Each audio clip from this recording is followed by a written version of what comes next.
Welcome to the Women in Public Policy Program's Seminar Series podcast at the Harvard Kennedy School.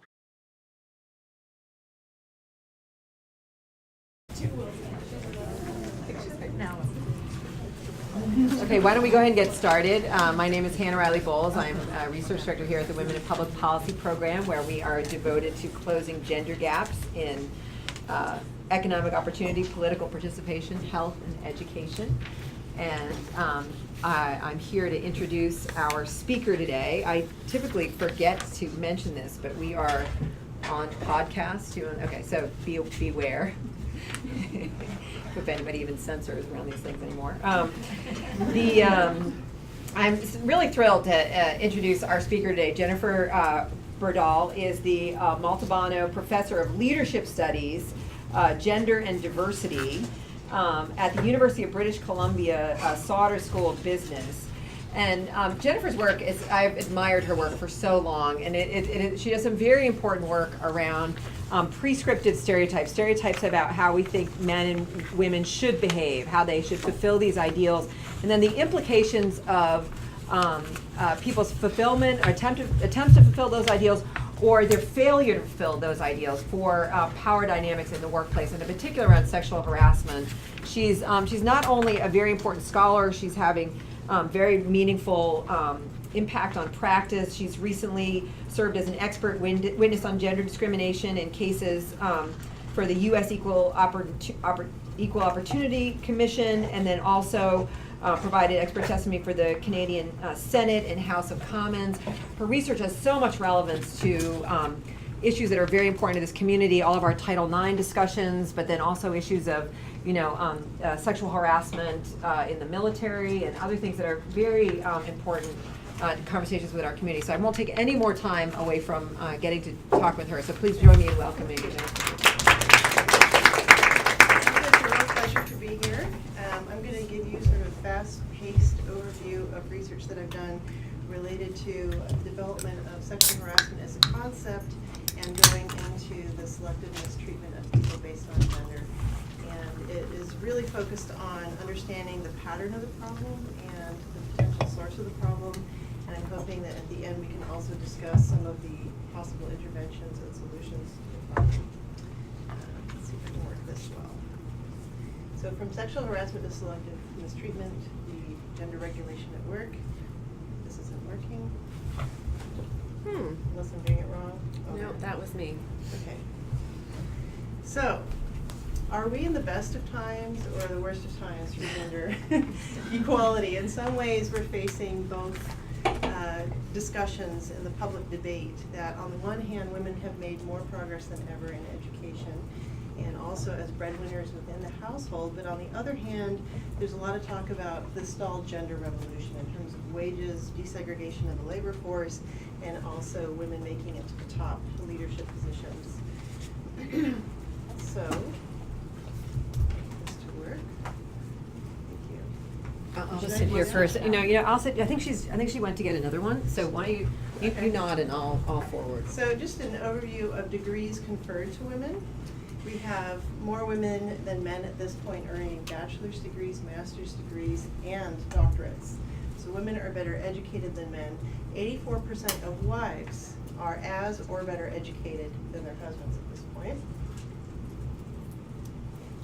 You just signaled. That's perfect. Just you. Okay, and then as breadwinners, we know that this has received a lot of attention recently.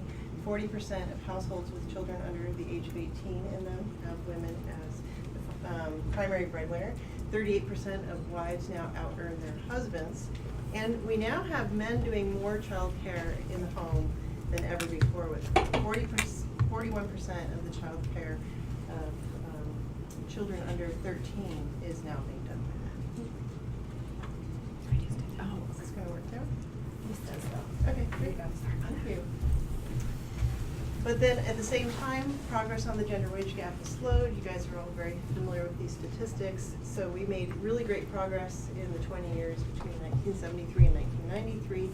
But in the last 20 years have made very little progress. There's been a real slowdown.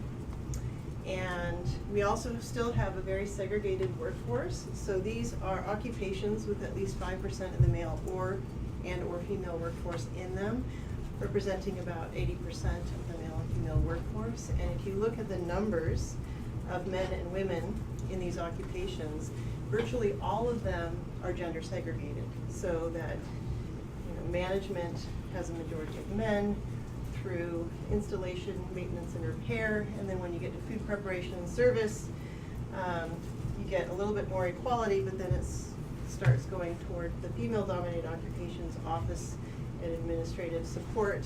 So you see that virtually all of the men and women in the workforce, 80% are in a occupation that is male or female dominated. Okay?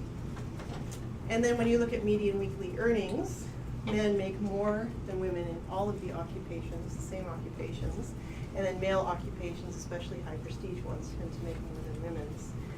But a lot of the earnings is also accounted for by the vertical segregation of the workforce, so that you have this real drop-off in leadership positions as you go from the workforce to board seats to executive officers to CEOs, with less than 5% of CEOs in Fortune 500 companies female.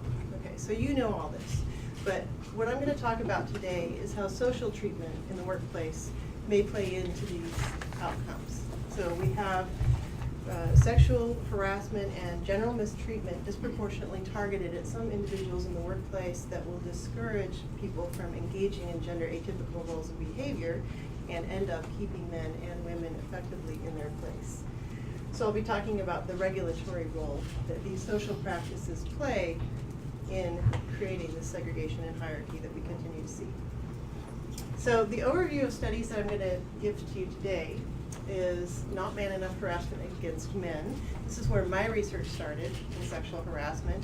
It's kind of an atypical angle on sexual harassment and how that led me into the sexual harassment of masculine or uppity women, and then the mistreatment of non-traditional parents, the advancement of gender incongruent employees, and then I'm going to end with the mistreatment of ambitious female bosses. It's going to be a little bit depressing. So. Okay, so sexual harassment against women. I first got involved in this research in graduate school when Anita Hill was testifying against Clarence Thomas because he had sexually harassed her. And she had not actually reported it, but somebody else had reported it that she had confided in at the time. And then she was called to testify on Capitol Hill, and this is one of the first instances that really raised awareness in the national conscience of sexual harassment as a problem in the workplace, and really raised debate and engagement in the concept. But then, as now, sexual harassment against women was largely conceived of as a problem of male bosses sexually coercing female subordinates to engage in sexual behavior. So using economic and organizational power to gain sexual favors or obedience from women in the workplace. At the time, there was also some discussion of what about men? So there were some articles saying, well, men are sexually harassed too because women can have organizational and economic power over men and do the same thing, coerce them into sexual activity. Some of you may remember Disclosure. It was perhaps Michael Douglas's fantasy movie about Demi Moore sexually harassing him as his boss. So this is how sexual harassment of men was portrayed, as the mirror image of what the public conceived of as sexual harassment against women.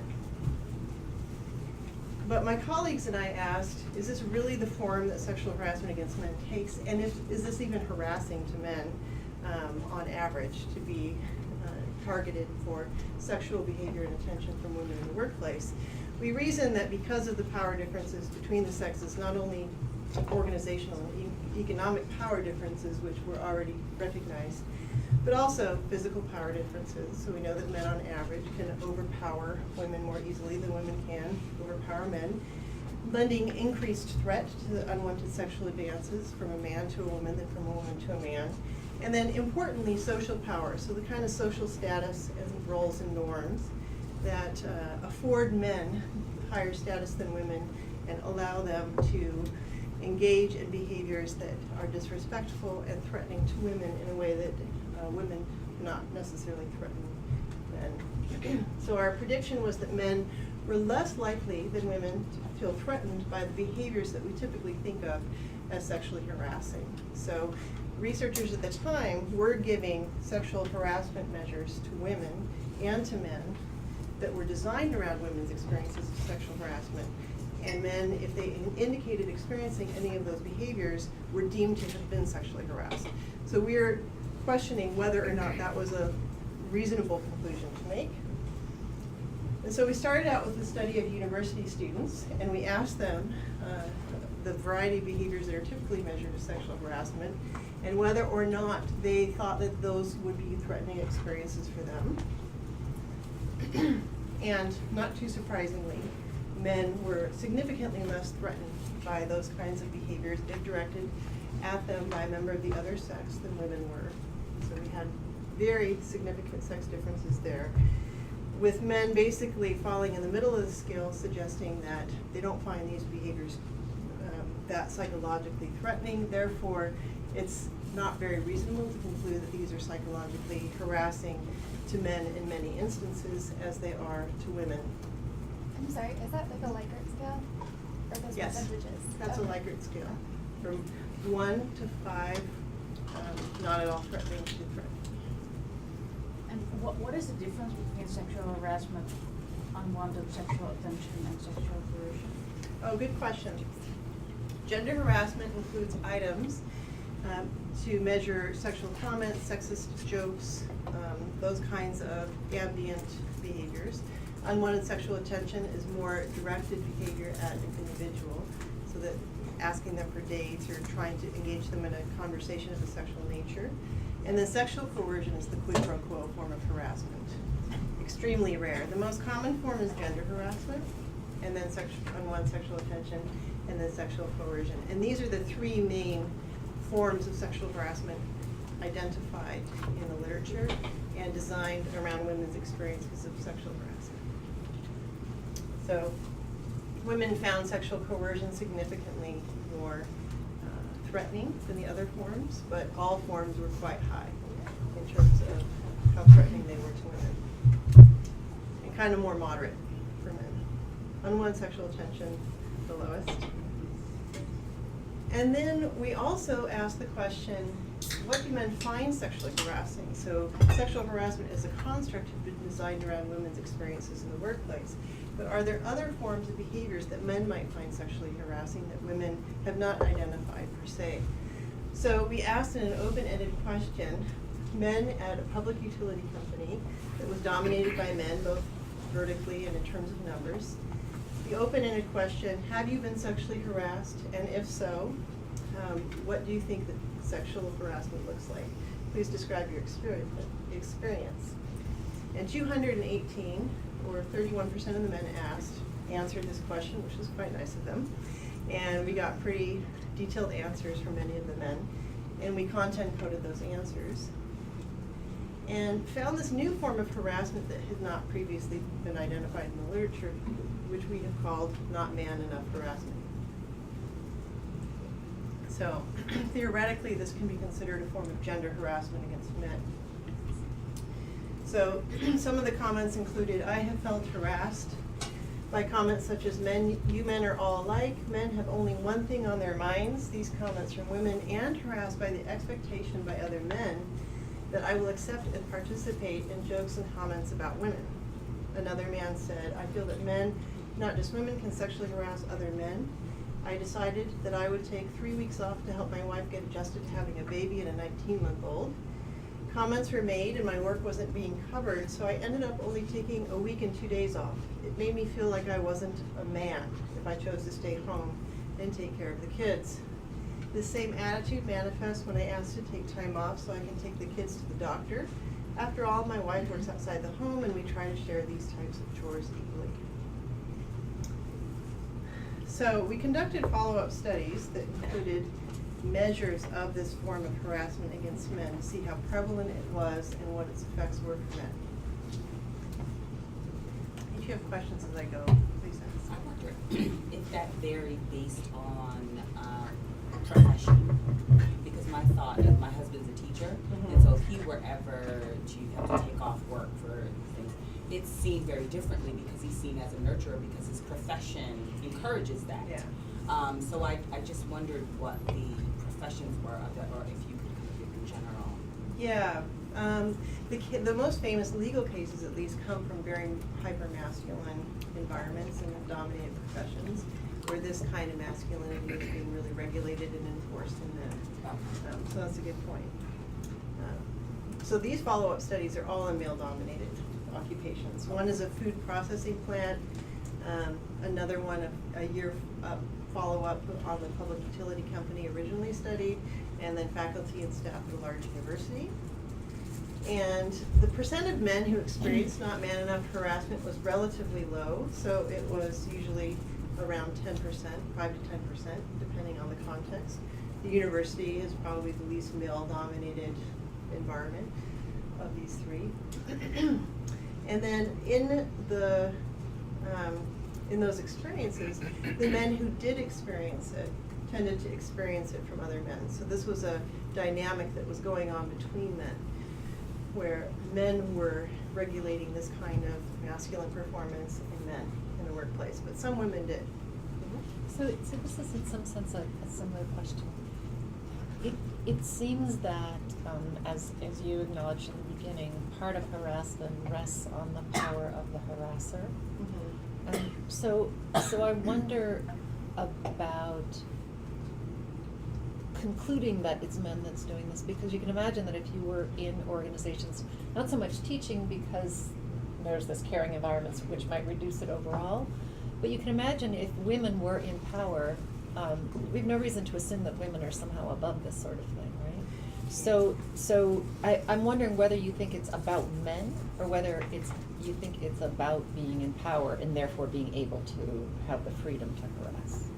That's a good question. So, I mean, one thing to keep in mind is that these are slightly above the base rates, but just on base rates alone, we would be expecting more men than women to be engaging in behaviors that are male-dominated environments. But it is slightly above, so it does suggest that there's something about men that's motivating them to engage in this behavior, possibly. So some of the literature on precarious masculinity and the importance of the male identity would suggest that this is an identity that is particularly important for men to try to enforce and to demarcate within the workplace more than women. But there's also a power dynamic, as you point out, so that if men are in more positions of power in order to do so, both organizationally but also socially speaking, they're going to be directing this behavior more than women. But women do engage in this behavior against men. So in one of the studies I'm going to show later on, it did take place in a female-dominated organization, and women were engaging in some of this. But it's a way of cutting a man down. You can cut a man down based on his masculinity, whether you're male or female. You're just more motivated to do so if you're male. Yeah? So were they all cases where the man was taking the time off to help a woman? So it's kind of direct. I mean, I wonder if he took a month off to climb Mount Everest, if they would treat this. Yeah, so we were trying to, capture the things that the men had brought up in very general terms. So we had items like called you a gay or sissy or fag or some similar name, or teased you for engaging in behavior that women typically engage in, and those kinds of things. But we didn't ask about leave taking per se, but later on we can relate that to their actual leave taking. They probably wouldn't get teased for climbing Mount Everest, because that would be a very masculine performance.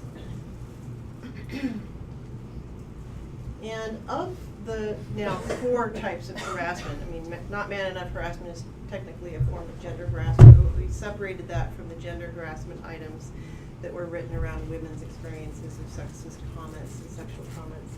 Not man enough harassment was significantly more harassing to the men than these other forms of harassment that Michael Moore was concerned about in disclosure. So it's interesting that what we usually think of as sexual harassment, at least from a man's perspective, the most threatening form is being teased about his masculinity in the workplace.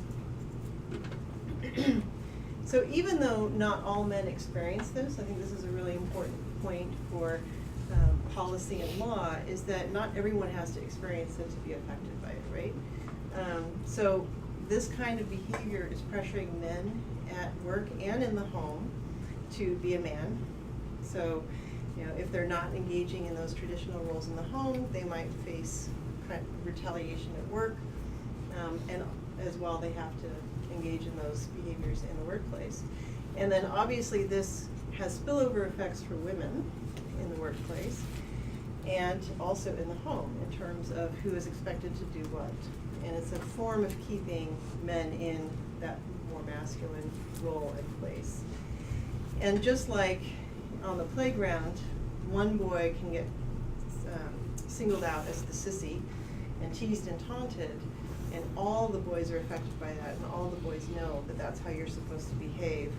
This can happen in the workplace. So at least in some of the legal cases I've been an expert witness on, this is a thing that really has to be emphasized and pointed out, that it doesn't have to be happening to every member of the class. It could be really happening to a minority of that class, but nonetheless affecting everyone. So you're probably familiar with the Oncaley decision and the fact that this form of sex discrimination was recognized a couple of years later by the Supreme Court. So there was a male roustabout on an oil rig who was relentlessly teased and harassed about his masculinity, and it got to the point where he was even threatened with rape in the showers, and he quit his job out of fear for his safety. And it went all the way to the Supreme Court and was deemed a form of sex discrimination under Title VII and also a form of sexual harassment. This is something that we still are working on in Canada, this recognition. And in the New York Times, I was delighted to see a few years later that this was really getting more national recognition as a form of harassment, sexual harassment. I should point out too that the Oncaley decision was written by Scalia and supported by Clarence Thomas. So, sexual harassment against women. This made me think, this whole sort of reimagining sexual harassment, at least through a male's perspective, made me think, well, what if sexual harassment against women, as we typically conceive of it, is really not woman enough harassment?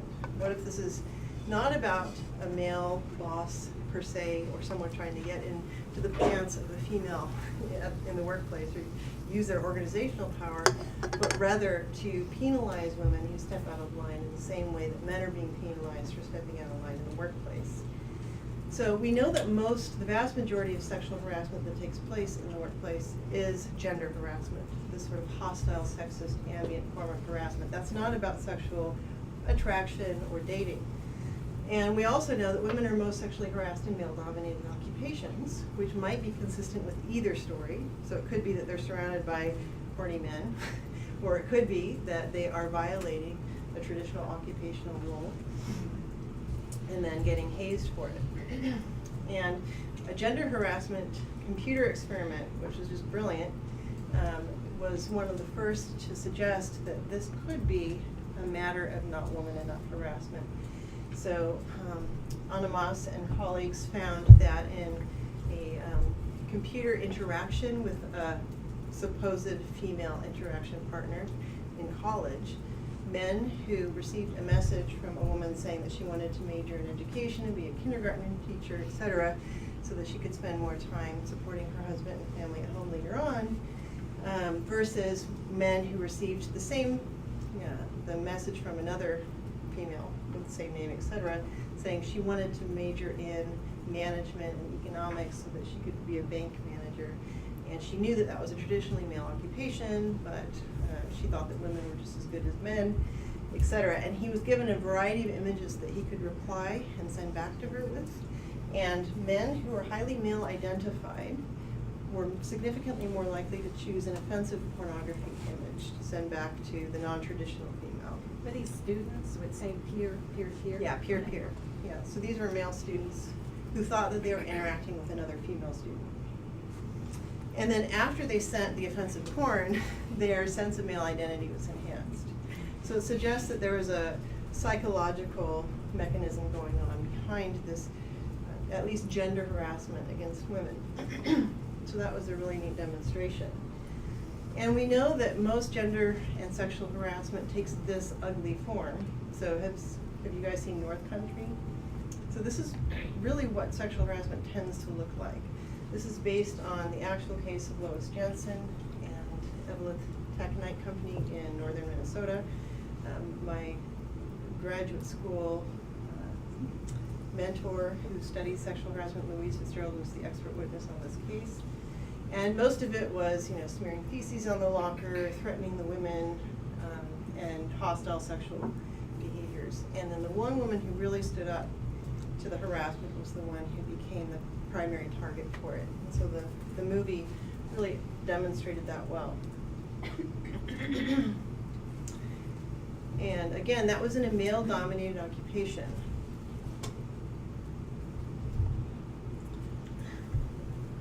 So if we start thinking about sexual and gender harassment as a form of penalizing people who step out of traditional gender roles, we can draw on social identity threat theory to understand how this takes place.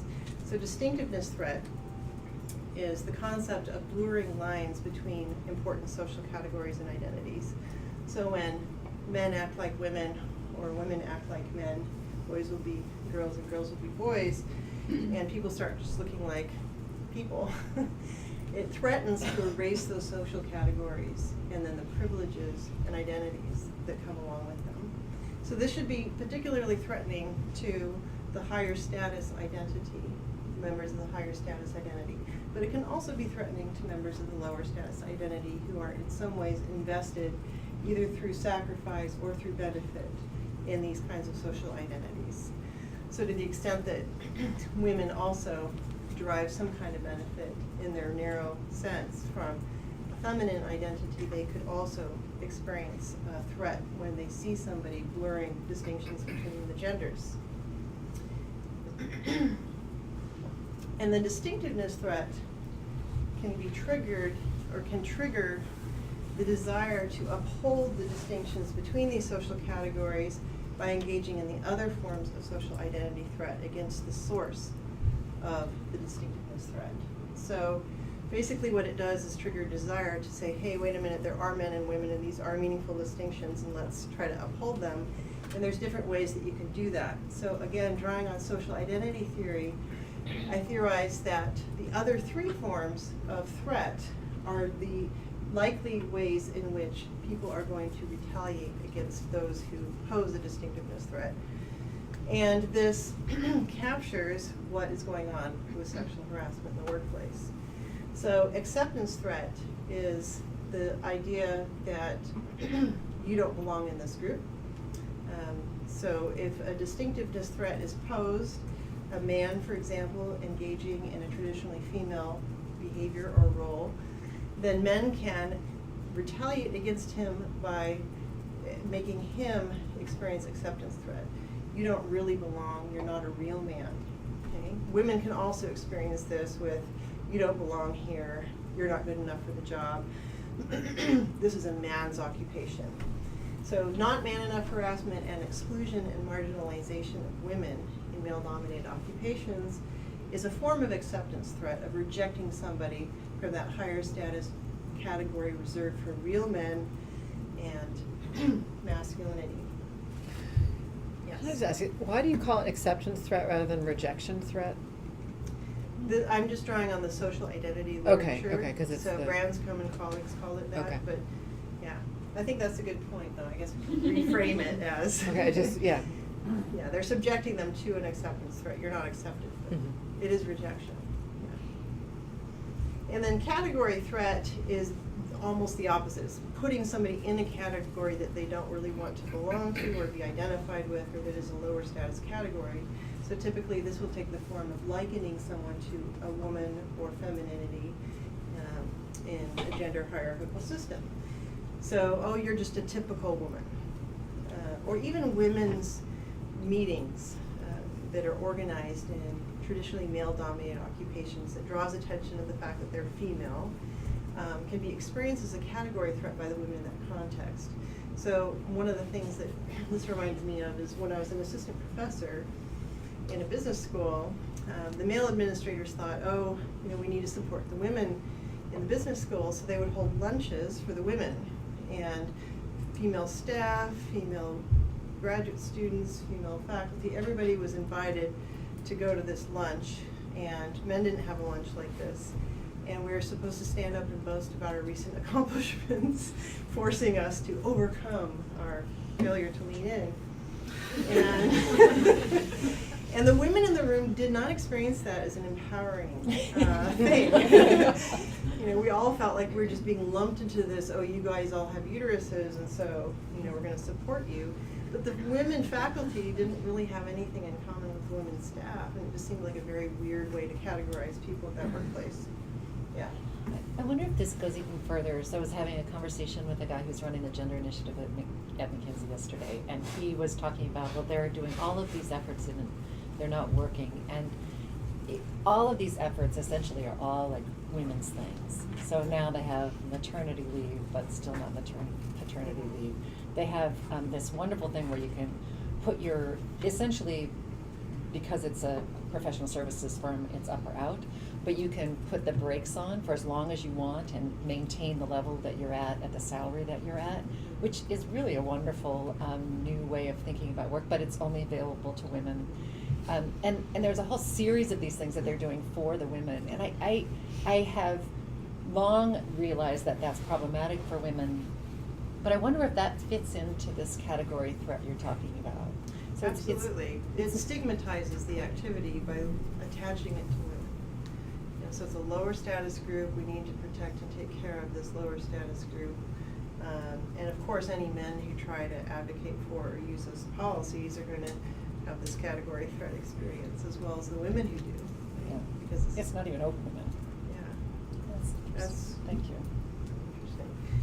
So, sexually objectifying and stereotyping women or men. So a lot of the harassment that takes place against men isn't just saying you're not man enough, but saying you're a pussy or things like this that liken them to women, or doing simulated sexual acts against the men that suggest that they are female.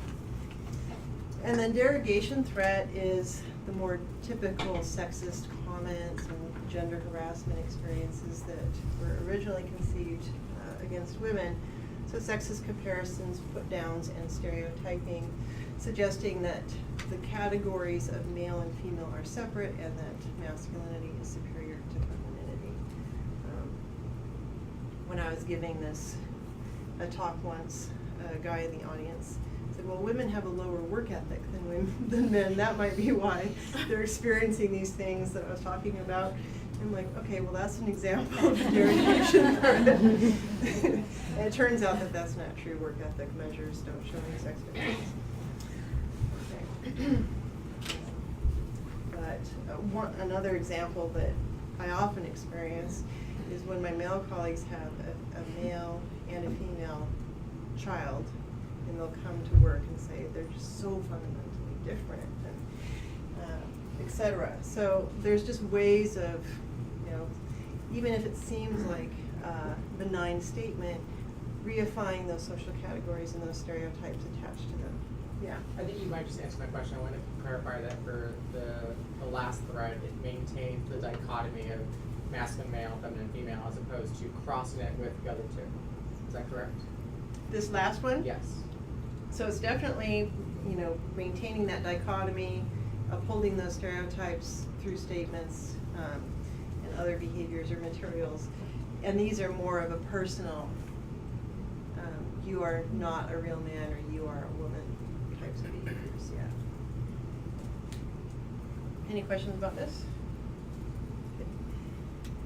So in a series of studies that was published under the title of The Sexual Harassment of Uppity Women, I tested whether or not sexual harassment in general, not just gender harassment, but all those forms, unwanted sexual attention, sexual coercion, was primarily directed at women who had these more masculine personality styles or characteristics. So not just women in male-dominated occupations, but the ones who embodied more masculine behavior. So I started with a sample of undergraduates, always a good and easy place to start. And it was definitely the case that masculine, or the women who identified themselves in the personality measures as relatively assertive and cold, that is sort of aloof or tough, were sexually harassed by their male peers at school significantly more than the feminine women. So is cold, is that associated, I can see how warmth would be associated with femininity, but is cold on these scales associated with masculinity and then Well, this is the BEM sexual inventory that I gave them, Yeah. and asked them to indicate. So cold may not be the best way to describe, but it's a lack of that nurturing or caregiving, sensitive to the needs of others and stuff. Yeah. Thank you.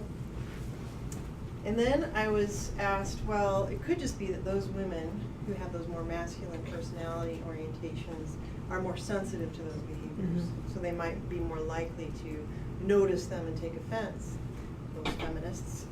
And so then I did the same survey to a different set of undergraduates as hypothetical scenarios. And how offended would they be, or how negative would they think that those experiences would be for them if they had them in the workplace. And the women who had those masculine personality profiles were no more likely than the feminine women to identify those behaviors as offensive or harassing. In fact, they're slightly less likely than the feminine women to identify them. Not significantly, but that was the trend.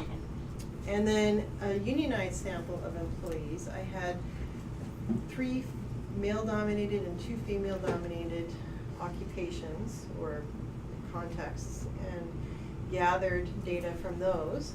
And if anybody ever wants to do surveys, I suggest going through unions if they still exist. In Canada, this was really great because I could just go to the union and say, I want to survey your members, and they say, well, how many organizations? And then they would send out the survey for me. And then they would use the results to advocate for change in contracts, et cetera. And in this study, women were most harassed in the male-dominated occupations, and particularly the ones with masculine personality profiles. So here's the male-dominated versus female-dominated comparison. You see that women in the male-dominated occupations are really the primary targets for the traditional forms of sexual harassment that take place against women. But again, that could be explained by being surrounded by men who are sexually interested in them, or it could be explained by the fact that they are violating a gender role. But then when you look within that male-dominated occupational set, it was really the women with the traditional or the masculine personality orientations that were targeted significantly more than the other women. Women were targeted more than men, but it was particularly those masculine women who were the targets for this behavior, which is more consistent with the idea that it's a gender role violation than it is sexual interest going on here. So now you're saying masculine personality traits, but just to make sure I understand, this was only personality, it didn't pertain at all to gender presentation, masculine and feminine, okay. I have other data sets that I've analyzed and haven't published on some of those characteristics, and other people who also looked at sexual minority status. It appears that lesbians are targeted much more for this behavior. Again, consistent with the idea that this isn't about trying to date somebody. Yeah. But I think that the physicality of it would be really interesting too, in how people present. So this is a form of gender regulation in women as well. So women were more harassed in male-dominated occupations, especially those with these masculine personality styles, pressuring women to stay in this more feminine presentation and behavioral style within the workplace. And then again, not that many women had those masculine personality styles, but if all the women are seeing women like that getting targeted for this behavior, it sends a chilling message to all of them in the workplace.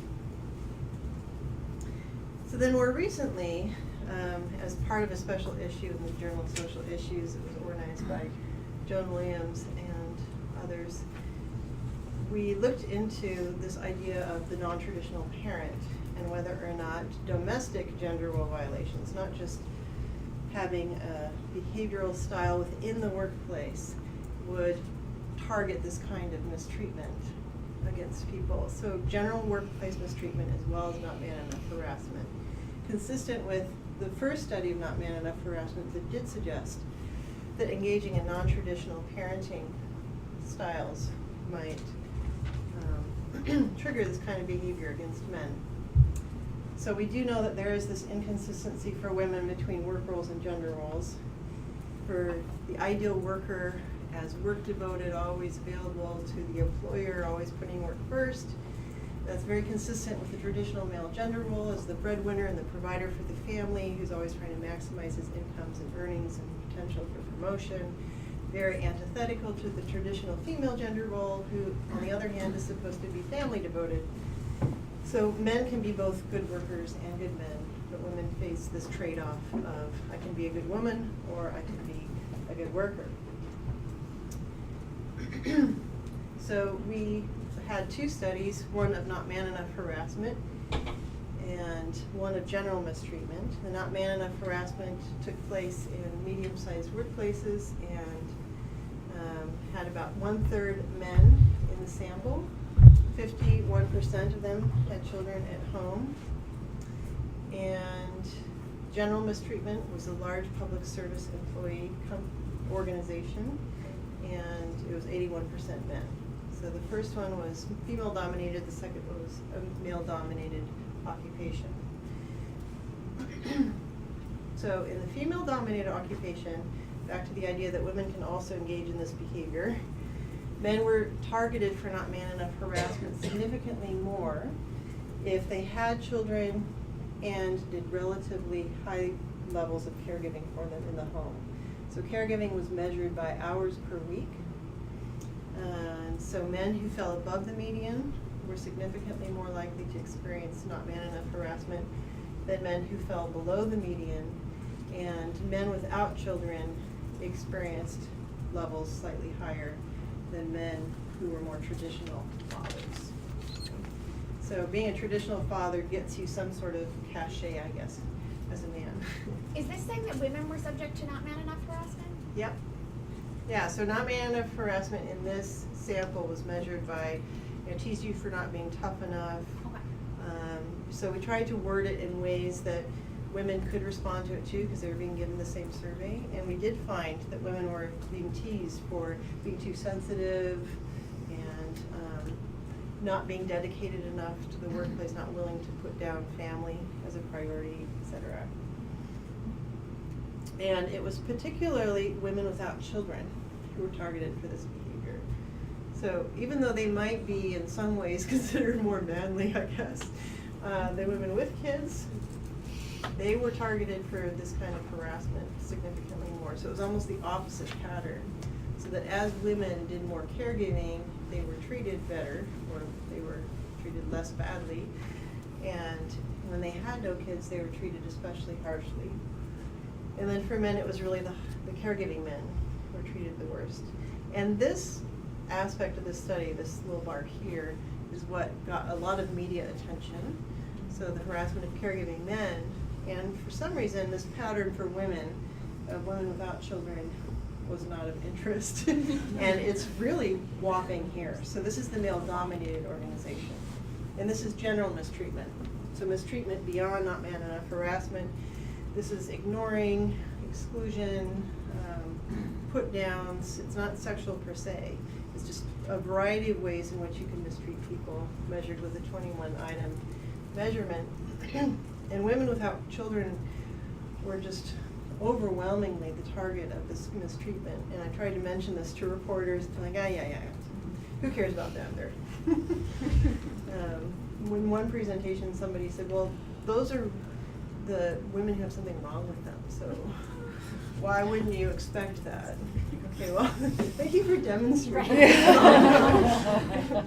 I'm wondering whether that's impacted at all by like age or how far they are along in their career. Like, is it sort of the young newbies that are getting this the most, or is it totally independent of that? So the average age in both of these samples was in the 40s, and they'd been in their organizations for 10 to 19 years. And so these were probably women who had decided not to have kids who are primarily being targeted for this behavior. Yeah. But this seems like something quite different from the protection of gender roles that you saw in your other studies. How so? Well, so if you go to the previous slide, Mm-hmm. this is punishing women for not being masculine enough. Right? So masculine women are being pushed to be more masculine? I have an example from a friend, a colleague of ours, who's a woman without children, not married right now, does gender research, and she described how like there's this whole issue of who would stay out late at some, like a candidate or reception or something like that, and somebody looked at her and said, "What, are you going to go home and take care of your cat? You know, like, why aren't you, like, where's your work ethic? You know, what do you think you're doing?" Type of thing. So I think that's what you mean, right? It's not you're not man enough per se, but you're not fulfilling those stereotypically masculine ideal worker traits. Right. So these might be women who are, That's perceived perceived. as not fulfilling the female role, who are nonetheless being told, but you're not a More man. masculine. So if you think about that acceptance thread, like, don't think you're a man type of behaviors. You're not really that tough, etc. It kind of looks like they're being treated like guys. Yeah, they're getting treated more, well, except they're getting treated more like the caregiving guys. So it's a total interaction. So it's an interaction between sex and their caregiving behavior. So The that irony has is that they're opposite giving, effects. they should arguably be perceived as giving more than the women who are in high caregiving roles, yet they're being given more harassment for not being that. Exactly. Yeah. Well, and I think that goes to conformity too, right? You're being harassed when you're not conforming to the Right, gender role. right. Mhm. So the pattern falls out completely in that direction. And then, these are significant differences between the men. It's just that they look overwhelmed by the mistreatment by women. So it's, again, high caregiving men who are experiencing more general mistreatment than low caregiving men, and in this case, men without children who are experiencing the least amount. So it turns out that men were more mistreated when they did more caregiving, women were more mistreated when they did less, which in effect pulls men out of those caregiving roles if they're experiencing these negative social repercussions in the workplace, and pushes women into those caregiving roles if they're getting treated much more kindly by their coworkers for being good mothers or caregiving mothers. This goes a little bit against the maternal wall, in the sense that it's the more traditional mother, working mother, who is experiencing the relatively best treatment among women. But at the same time, by rewarding her for engaging in that caregiving behavior, you are effectively rewarding her for not being as engaged at work, or at least not as focused on work, or not being an ideal worker, which is consistent with the idea that motherhood is a career penalty and a wall for women that they face. So a summary of these studies is that it appears that gender atypical employees are the ones who are targeted for mistreatment, from sexual harassment to not man enough harassment to overall mistreatment, both in terms of occupational role violators, behavioral role violators, and personality style, and then also family role violators. So is the takeaway here to conform to gender roles to avoid this kind of mistreatment in the workplace? But what most coworkers like may not be what most superiors respect. So one potential takeaway is, if you're getting harassed for being non-traditional in your behavior or your occupation or your domestic role, then you might be more likely to get ahead if you're not getting hazed in the workplace, right? But at the same time, mistreatment and advancement are quite different concepts. Mistreatment is typically a peer dynamic among coworkers that's based on liking and social acceptance and whether you fit in. Advancement, on the other hand, might be argued to be something that's more based on whether you stand out and whether you get noticed by superiors and seen as worthy of respect or daring and bold. So it's possible that those who violate social norms are seen as more daring and powerful and more likely to get ahead. One anecdote from my own life observation of this was when my 9-year-old daughter really wanted to get a mohawk. My husband and I said, "Are you sure? You know, you might really get teased for having a shaved head and hair that's spiky." And she said, "No, I can handle it." And then after about 8 months of asking for a mohawk, we finally gave in. So she had this radical mohawk, rainbow colored, goes to school, her backpack on in the 3rd grade. And I'm like terrified that she's gonna get harassed and hazed. Instead, her social status went through the roof at school. All the older kids thought she was the coolest thing in the world. Everywhere she went, she got complimented for her behavior. So I thought, okay, well maybe people who are that self-confident, right, to violate or go against the social norm might be more likely to advance in status. So going to a large research university, we looked at the female-dominated support staff and the male-dominated faculty. So it was exactly inverse in terms of proportions, 73% women and 73% men. Again, we measured their agency and their warmth, or their assertiveness, and their more feminine personality style. Their mistreatment, the same measures as we just saw in the family role study. And then we also had measures of their advancement, at least for those who agreed to have their data matched with their HR records so that we could track their salaries over time. So, Are those numbers? actually the numbers are reversed. This is faculty, that's staff. This is just the advancement data.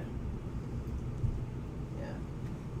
So we only had permission from 86 faculty, and we had permission from 562 of the staff to track. And so we saw a very similar pattern with respect to mistreatment in the female-dominated support staff as seen in other studies.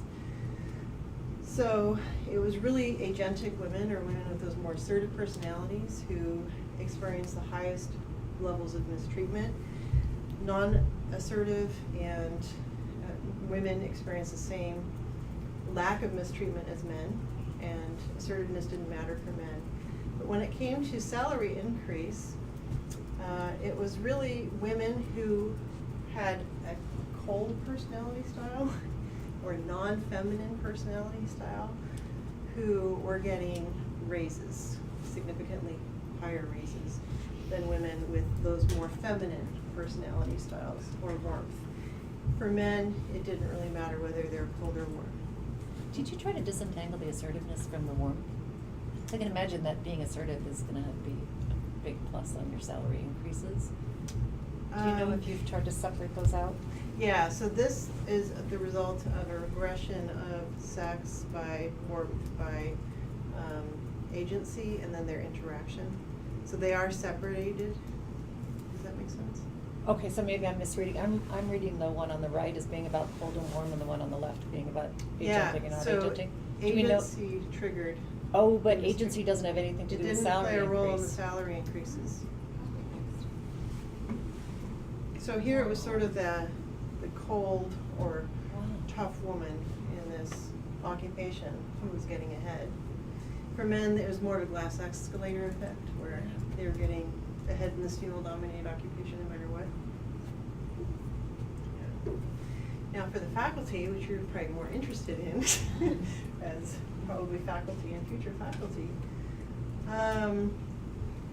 we found a very similar pattern to the prior literature, only here it was both agency and warmth that determined people's levels of mistreatment. So it was women who were agentic and cold who were significantly more mistreated than other women, and then men were not mistreated if they are agentic and cold. So it was a complete interaction. So the very things that earned women scorn from their colleagues earned men protection from their colleagues. That kind of masculine personality profile. And then when we look at what got them ahead, it was, again, agentic or assertive women who were having the highest salary increase compared to other women. And it was non-agentic or unassertive men who had the highest levels of salary increase. That was unexpected. So it appears as though the yes men were getting ahead in this context, or the ones who were not challenging other men in that environment.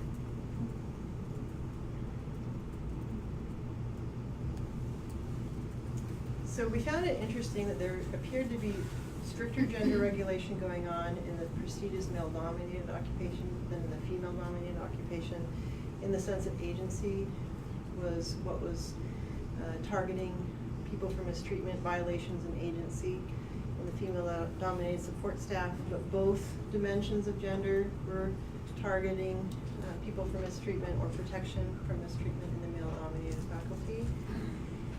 And then there were different dimensions of gender that predicted advancement in these contexts. So men and cold women, so warmth was predictive, or the lack of warmth was predictive for women in the female-dominated context, but it was really agency that was predictive in the male-dominated.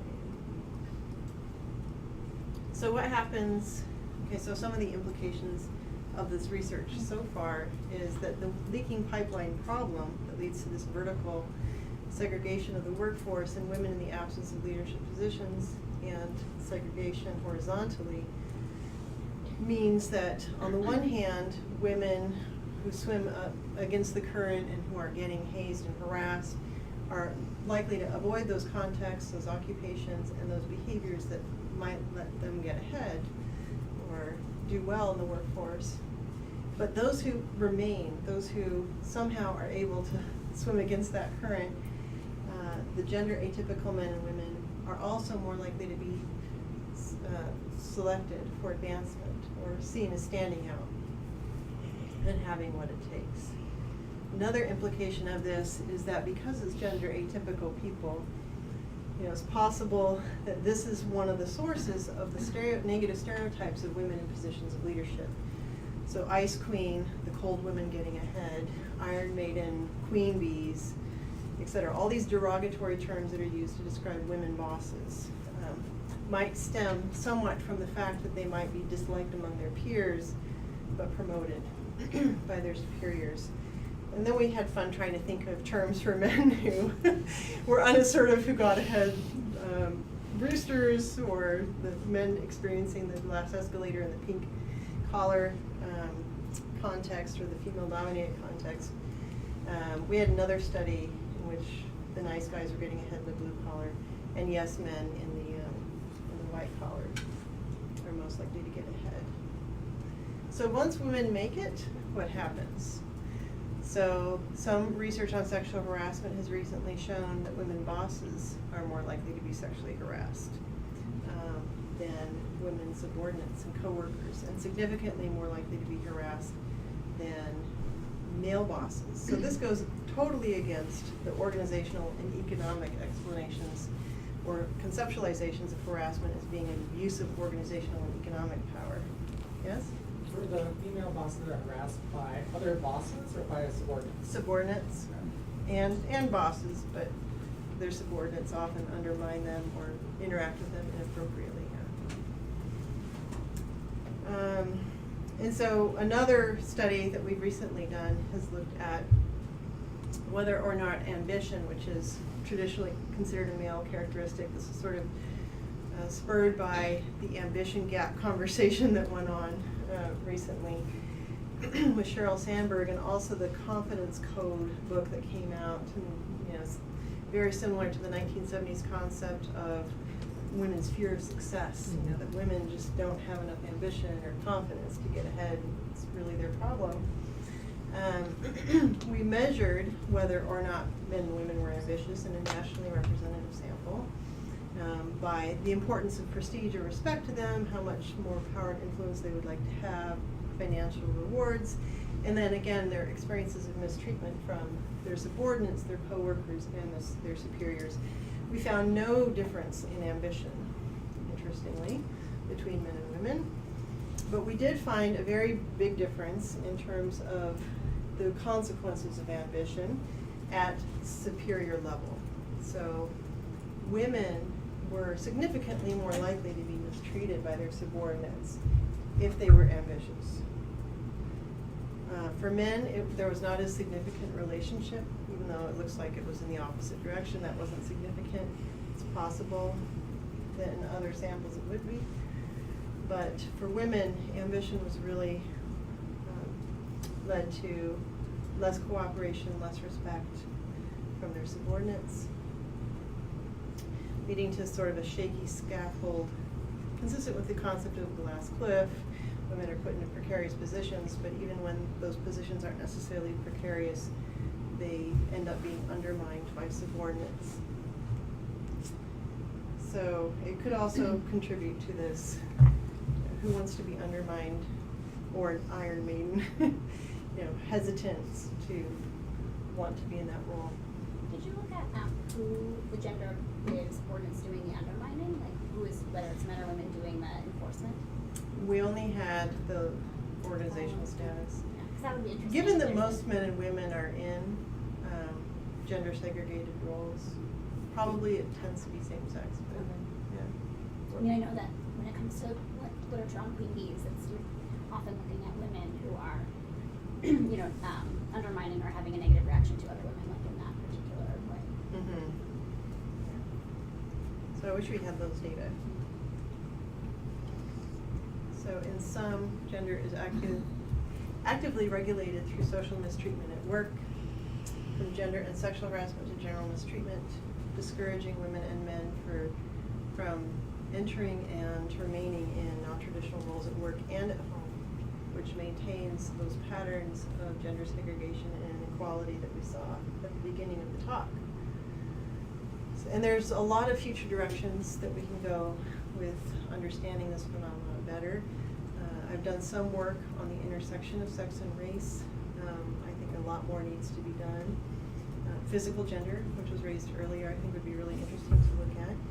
Culture and leadership becomes really apparent when you look at case studies of how important this is. And then separating out the types of mistreatment is one of the ways in which I'm currently thinking about this. So instead of just this general, it's all one bad thing, there's probably specific forms of behavior that are differentially targeted to people who conform or don't conform. It's not only women who don't conform that get targeted for sexual harassment. They're more likely to be targeted, but that kind of overlooks the fact that there are other women experiencing negative treatment in the workplace.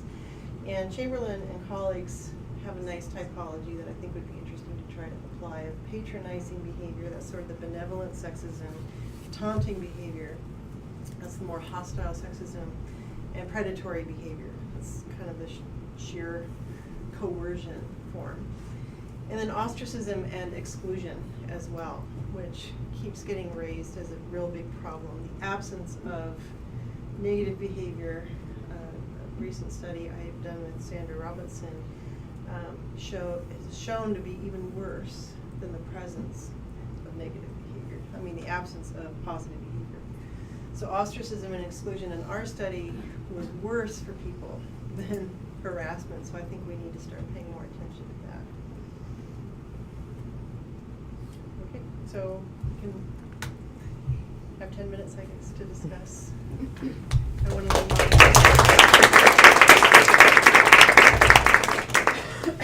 Yes. So in the early slide, you had the three different forms of harassment in a way: the gender harassment, the sexual, unwanted sexual attention, or unwanted sexual attention, and the coercion. So later in the latter part of your presentation, when you use the term sexual harassment, so women bosses are sexually harassed more, or uppity women are sexually harassed women. Yeah. Did you make a distinction between those two types? Is there a specific type? I combined those likely? three types in those studies because they showed the same pattern. Okay. Sexual coercion is still a very low base Low, rate, right. so it's hard to get many But effects. of the other two, so the individual sexual unwelcome attention is Yeah. pretty much the same as the derogatory. They're so highly correlated, Okay. yeah, that I ended up combining them,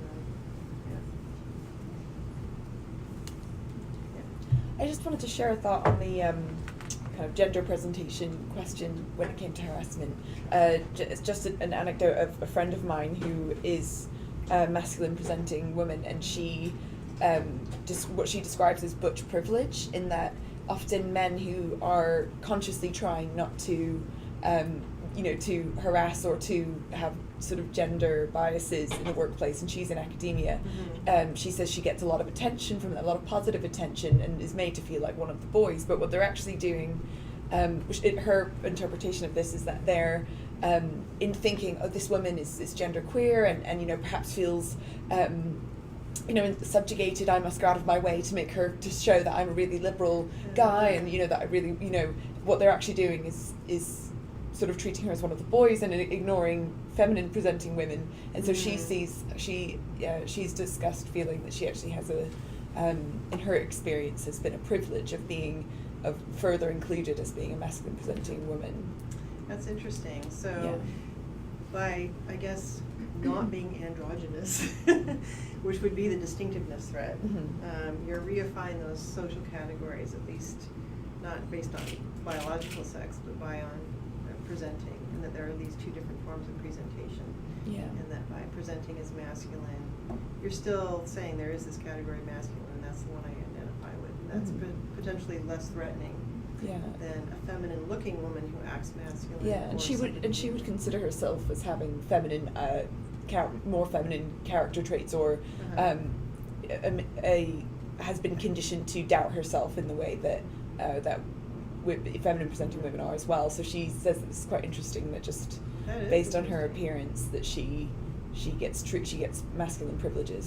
So she's psychologically feminine but physically masculine. Her interpretation of her identity, and she this is something that she's noticed. That's really interesting. I think it would be very cool to continue looking into the physical and psychological dimensions and how they interact. And again, I think that's specifically her experience, because she works within a university setting and not within, say, a plant or another area where that might be an extra subversion that made her subject to harassment. She works with people with men who think that they're in a male-dominated context. Yeah, men who are in a male-dominated context who present as feminine don't fare very well, but maybe they would in a female-dominated context.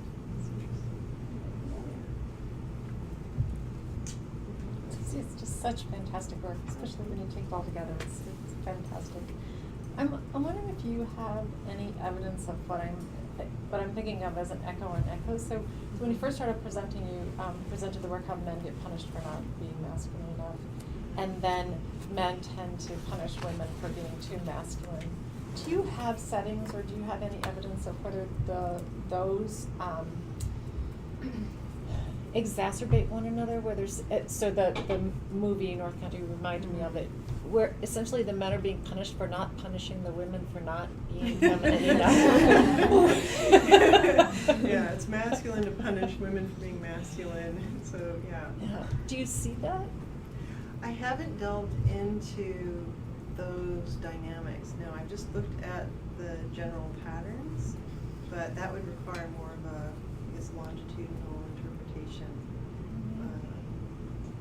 It seems like in some sense another form of not man enough. You're not man enough to, so that doesn't come up when men talk about being sexually harassed. They don't talk about sort of treating women well as being harassed about that. Oh yeah, no, there's that first study men were mentioning that they felt pressured by other men to engage in misogynistic behavior essentially, and that if they didn't, and there is also other work showing that egalitarian men are more targeted for mistreatment, so men who support women are at a greater risk.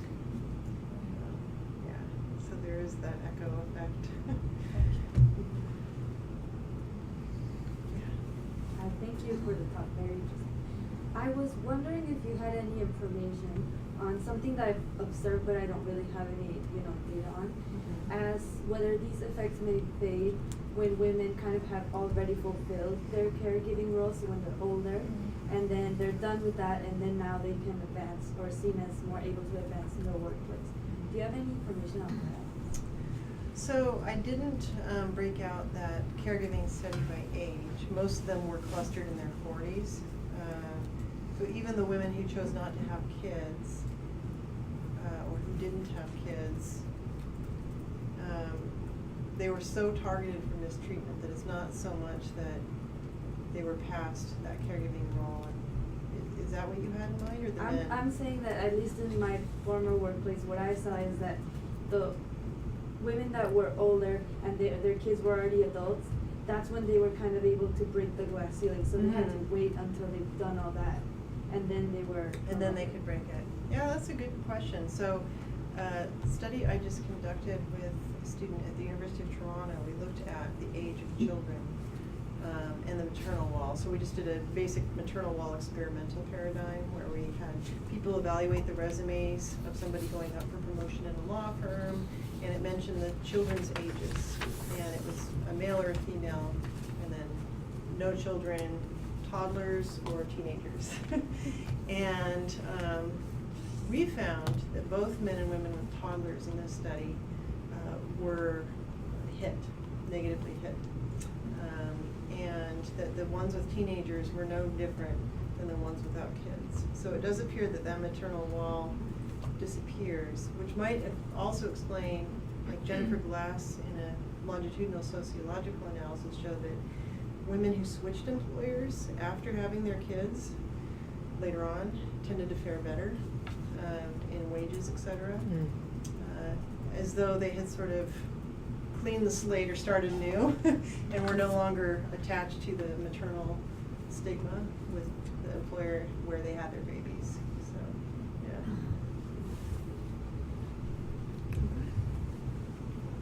Hi, thank you. This is really interesting. I was wondering if you had any findings about just like the time it takes women in the workplace to have to deal with these things, especially like women engineers.